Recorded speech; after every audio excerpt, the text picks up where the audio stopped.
Bonjour et bienvenue dans ce deuxième épisode de Notes de comptoir.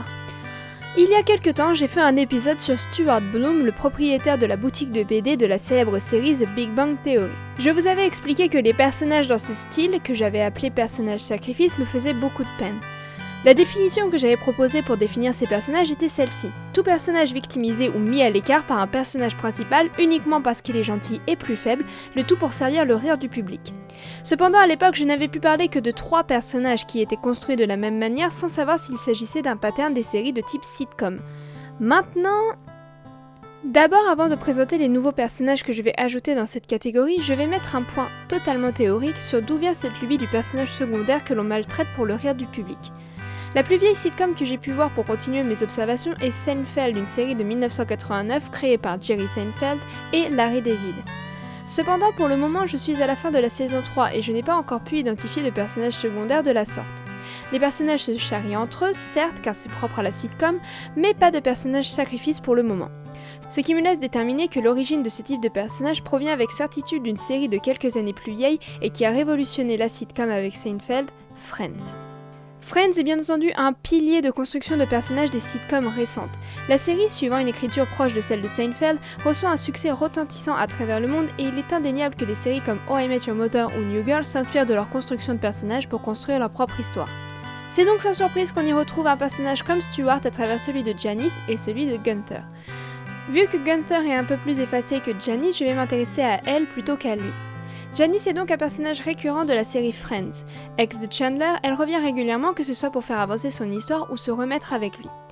Et comme les autres, elle ne va pas échapper à la règle de la gentillesse. Pensez ce que vous voulez de Janice, car certes il est difficile d'ignorer la place qu'elle prend lorsqu'elle est à l'écran, mais il n'empêche que son cœur est toujours au bon endroit. Ce que je veux dire par là, c'est qu'on sent à travers la manière dont s'exprime Janice avec les autres que c'est quelqu'un qui traite les amis de ses copains comme ses amis.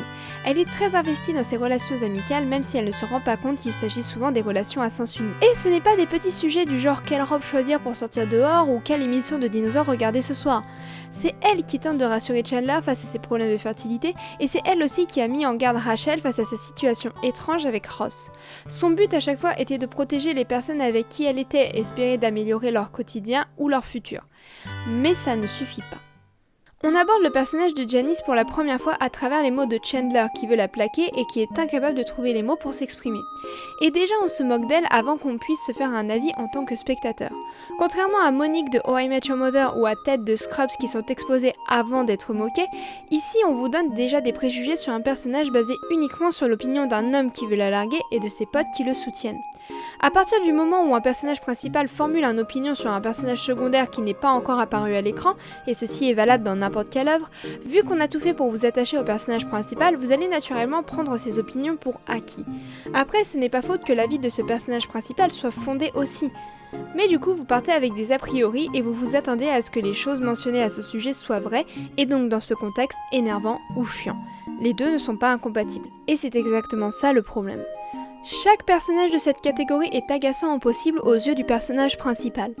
Monique, Stuart, Ted, Janice, Dean Pelton, Toby, Berklow, tous ces personnages aussi gentils soient-ils sont là pour vous faire rire, pas pour vous faire pitié.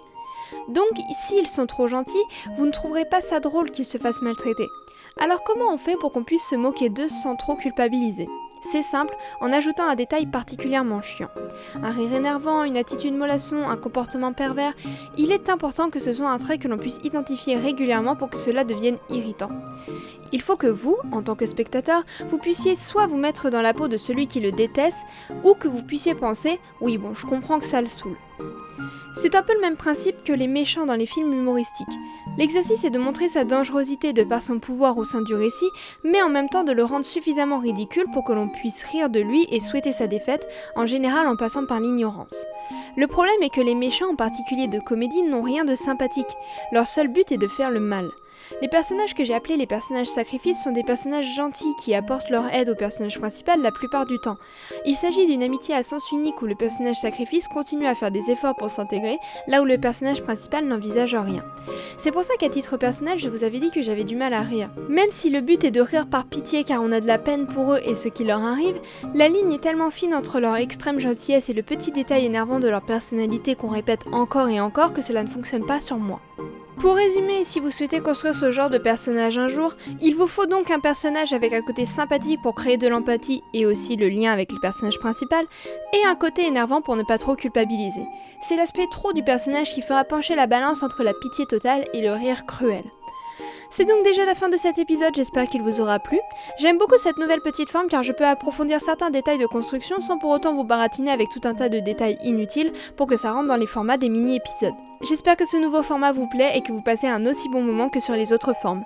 Sur ce, je vous retrouve bientôt pour une nouvelle vidéo et je vous souhaite de bons jours ensoleillés. Bisous bisous!